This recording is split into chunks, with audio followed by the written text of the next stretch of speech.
buenos días a todos. Mi nombre es Demetrio González.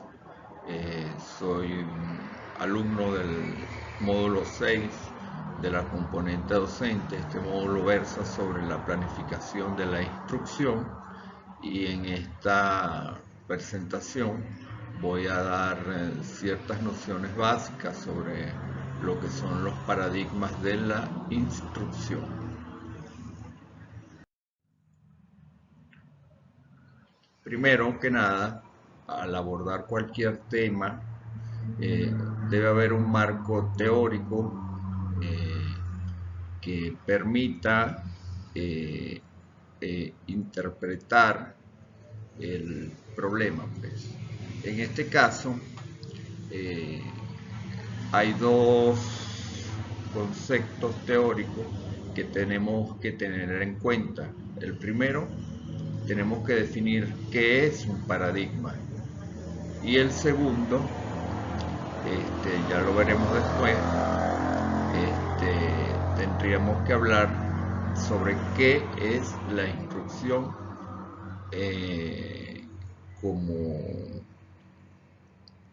como concepto.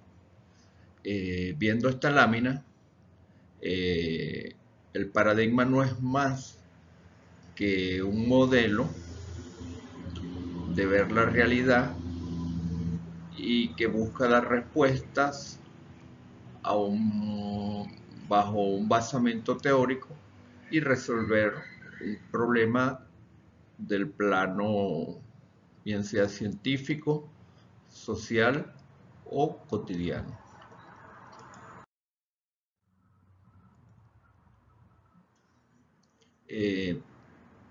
Bueno, en esta lámina yo hablo sobre dos definiciones que tienen que ver con el paradigma. El primero, el positivista, que está asociado a fenómenos cuantificables, o sea, que podemos medir.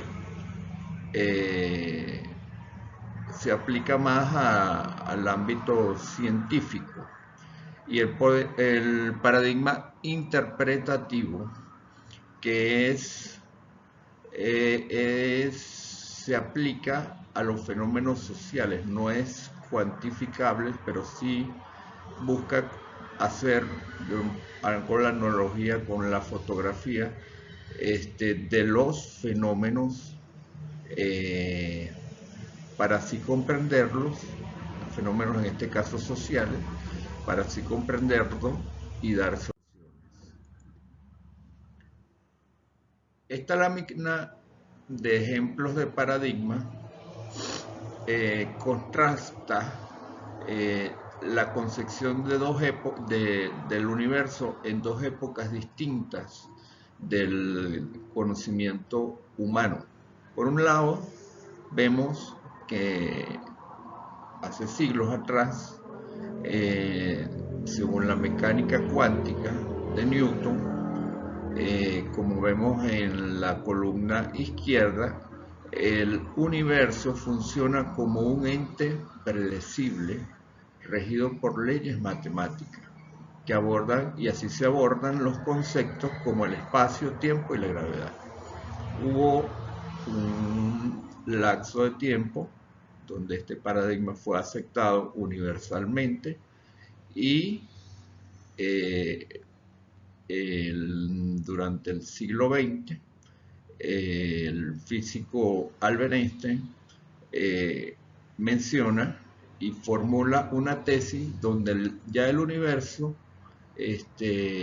pone en jaque al paradigma de Newton, por decirlo así, y el tiempo y el espacio no son absolutos, sino relativos, y se aborda el concepto de cuatro dimensiones que se deforman por la gravedad, como podemos ver. O sea, yo no quiero resaltar tanto la parte física de estos dos conceptos. Lo que quiero resaltar es que ambos no son, no pueden coexistir, porque uno, o sea, la existencia de uno limita la existencia del otro. Hubo una revolución a nivel de la física y ya tenemos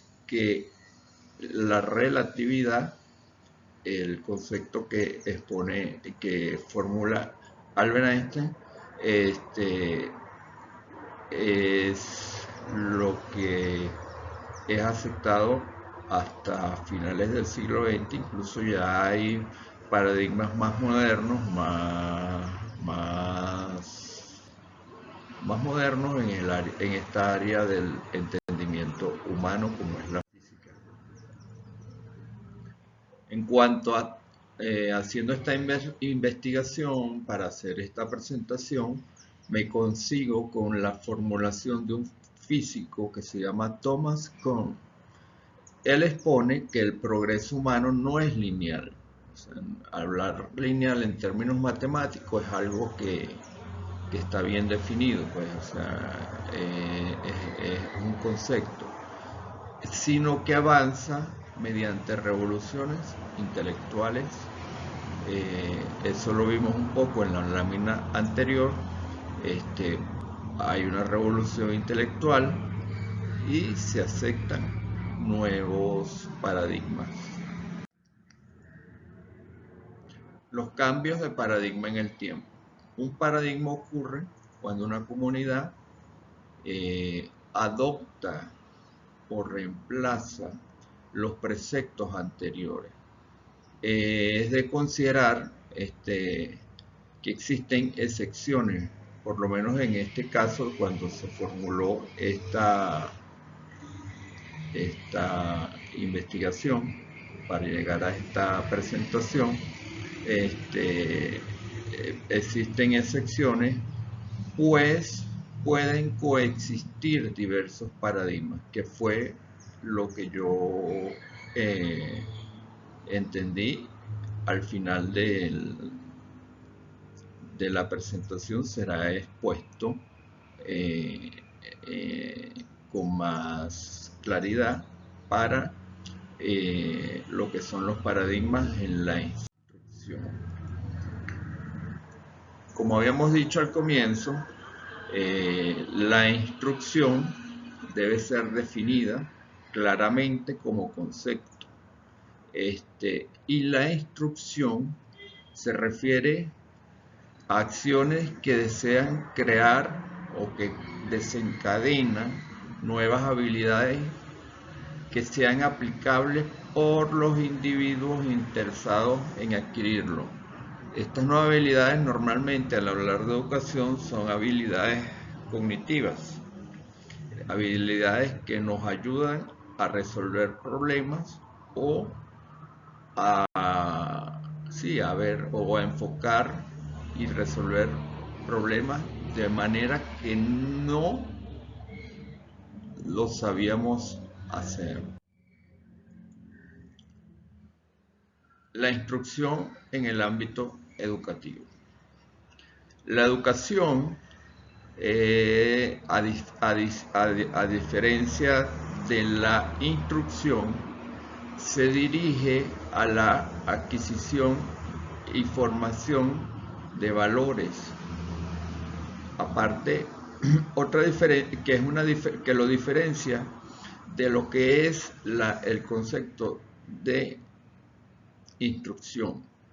Instrucción en el mero concepto de la palabra en el ámbito educativo es transmitir conocimientos prácticos, técnicos o científicos. La instrucción, como bien lo dice la lámina, se dirige a la adquisición de habilidades cognitivas y que nos permiten resolver problemas de la vida diaria, bien sea de la vida diaria o bien sea de problemas cotidianos, problemas en el trabajo, problemas. Son todas esas habilidades que nosotros adquirimos a bien de solucionar o llevar a cabo tareas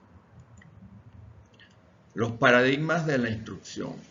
Bueno, haciendo esta presentación me consigo que primero, al hablar de paradigma en la instrucción, hay que definir roles. Roles como cómo interactúa el estudiante, el docente y cómo es el entorno de la enseñanza y del aprendizaje. Para explicar estos roles y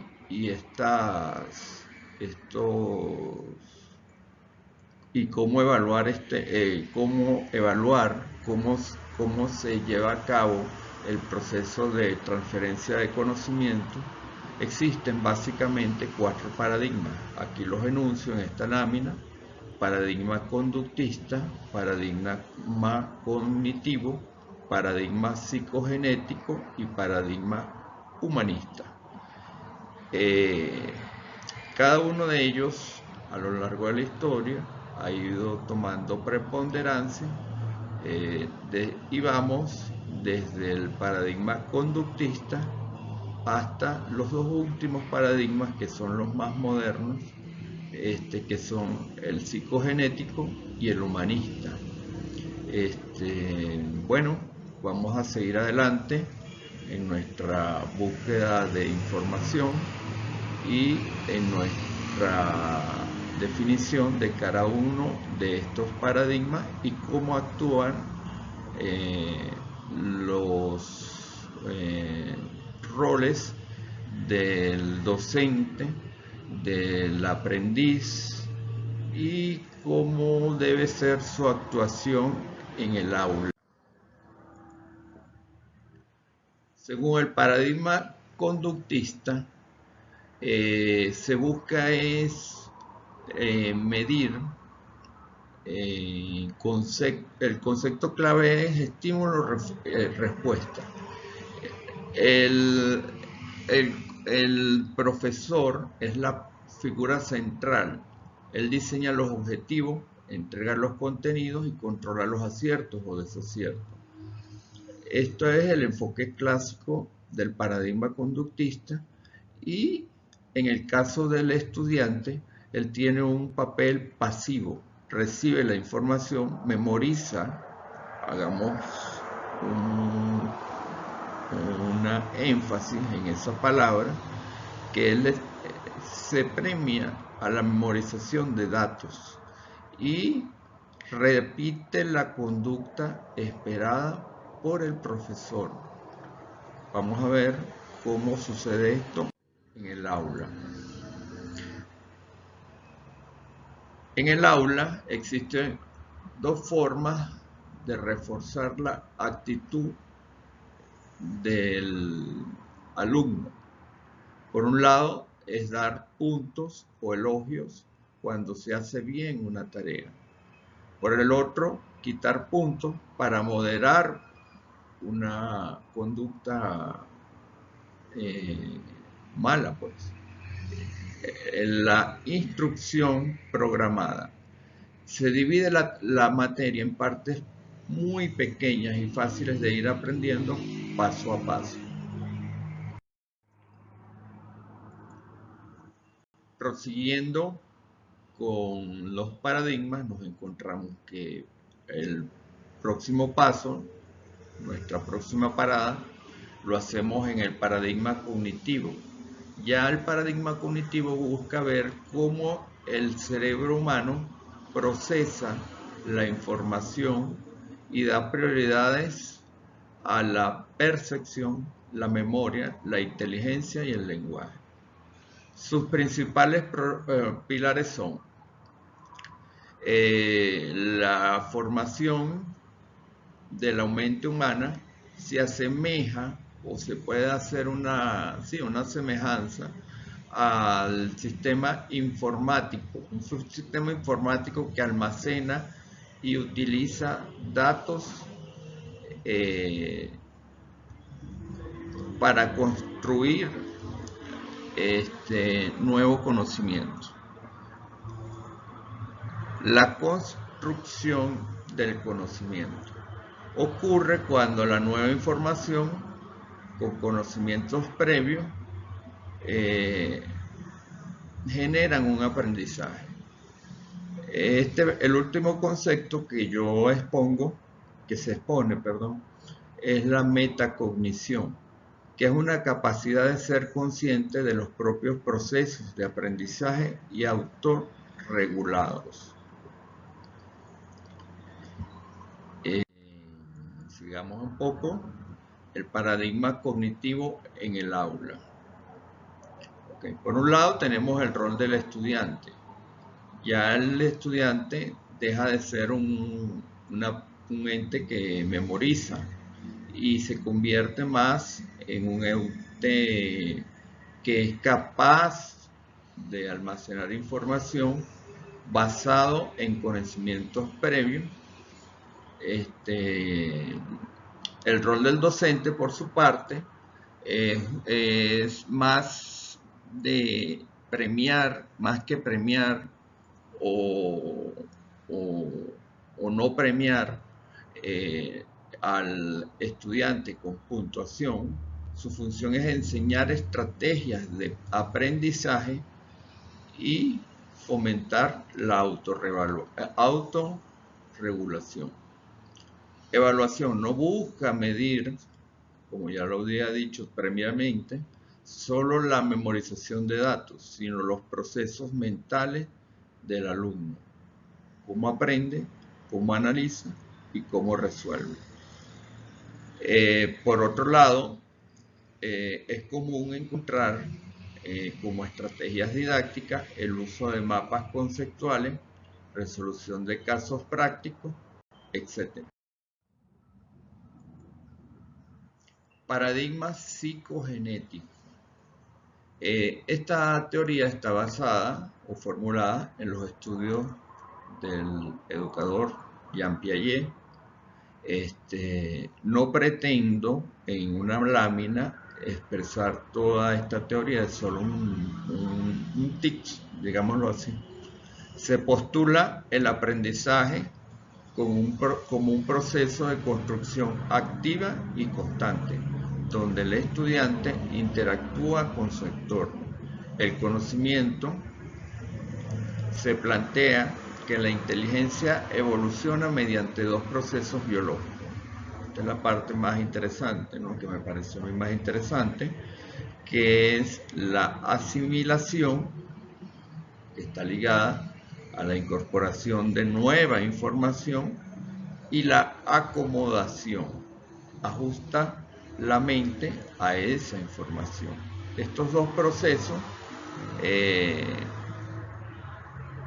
explican desde el punto de vista biológico cómo evoluciona la inteligencia.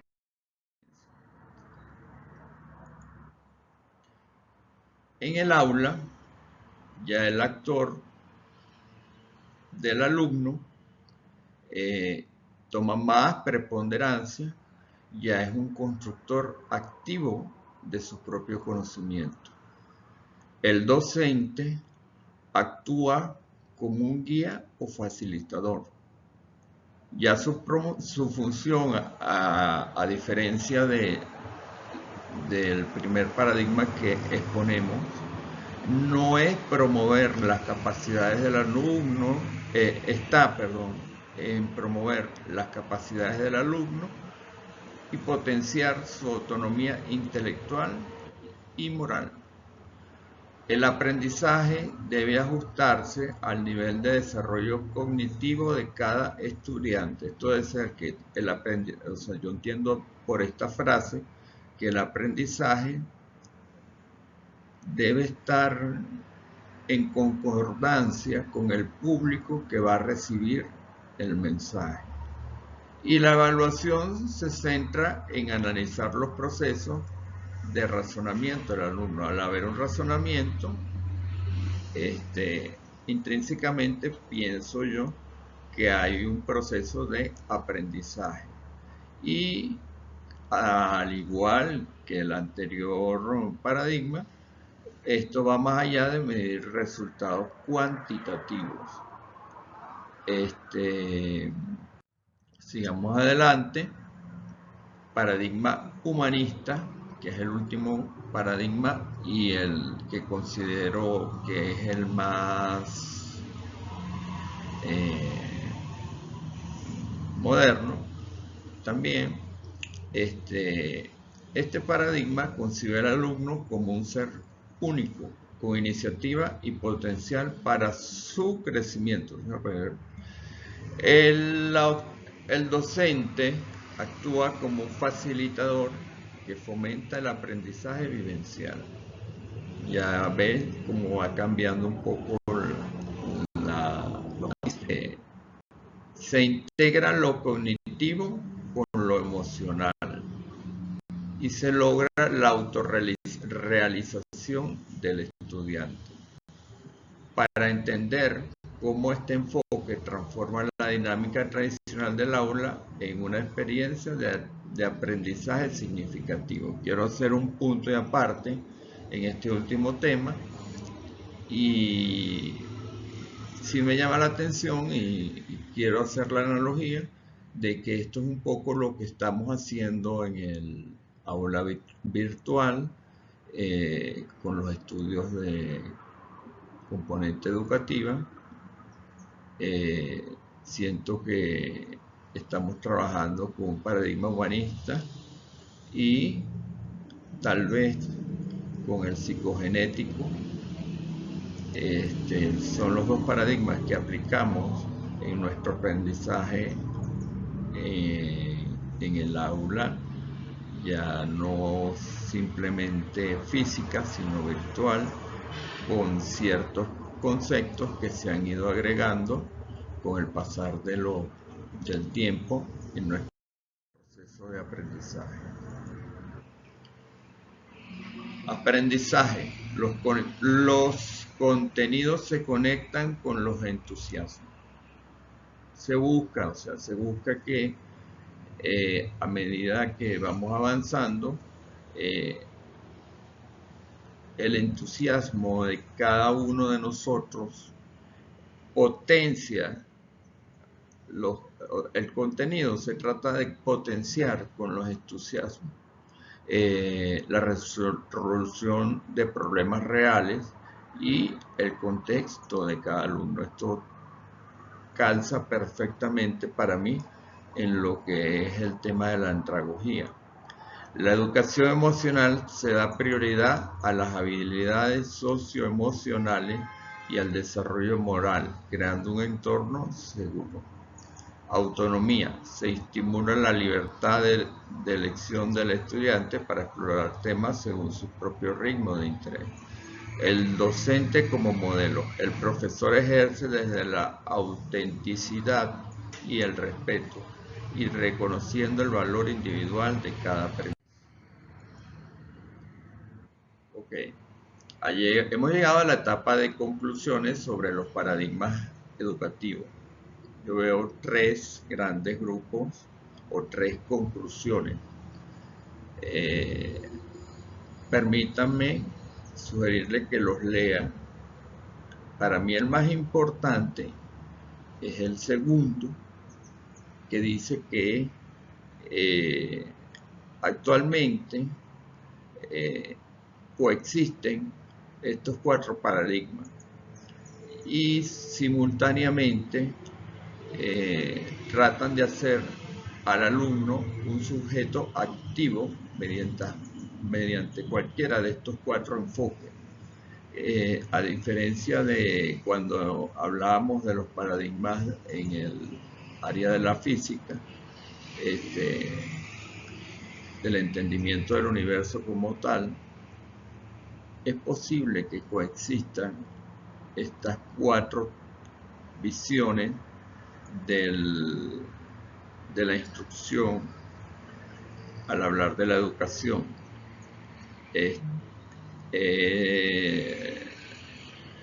Y la otra parte que me parece medular en todo esta